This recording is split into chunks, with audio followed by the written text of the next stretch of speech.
Hello student, welcome back to my YouTube channel. चलिए student, आज हम लोग जानेंगे भूमि में बहने वाली नदियां के बारे में डिस्कस करेंगे। चलिए बढ़ते हैं टॉपिक की ओर। और सबसे पहला जो क्वेश्चन है वो हम लोग देख रहे हैं कि गोदावरी नदी का उद्गम जो है कहाँ से हुआ है, तो बोलेंगे नासिक महाराष्ट्र में त्र्यंबकेश्वर में। ठीक है, चलिए अब दूसरा, गोदावरी नदी कहाँ गिरती है, तो वहां बोलेंगे बंगाल की खाड़ी में। तीसरा है, गोदावरी को क्या कहा जाता है, तो बोलेंगे दक्षिण का गंगा कहा जाता है।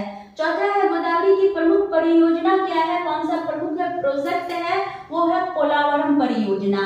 ठीक है, अगला क्वेश्चन है कि गोदावरी भारत की क्या है, तो सबसे लंबी प्रायद्वीपीय नदी है। उसके बाद आते हैं कृष्णा नदी पर।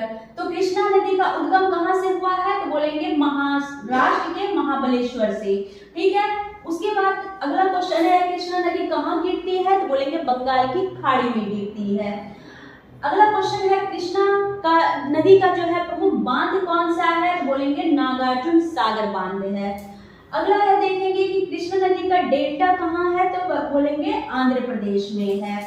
नेक्स्ट है, कृष्णा की मुख्य सहायक नदियां कौन सी है, तो बोलेंगे भीमा नदी। ठीक है, चलिए अब आते हैं कावेरी नदी का उद्गम। अगर बात की जाए तो कावेरी नदी का उद्गम कहाँ है, तो तलकावेरी जो कि कर्नाटक में है। अब आएंगे हम, कावेरी नदी जो है कहाँ गिरती है, तो ये भी बंगाल की खाड़ी में गिरती है। नेक्स्ट क्वेश्चन है कि कावेरी पर प्रसिद्ध जलप्रपात कहाँ है, तो बोलेंगे शिव समुद्रम फॉल्स। ठीक है, चलिए अब आते हैं, कावेरी विवाद किन राज्यों में है, तो कर्नाटक और तमिलनाडु राज्य में है। ठीक है, कावेरी की मुख्य परियोजना क्या है, तो मैत्तूर बांध है।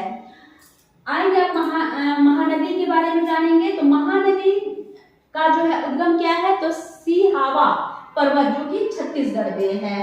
अगला क्वेश्चन है कि महानदी पर प्रमुख बांध कौन सा है, तो हीराकुंड बांध है।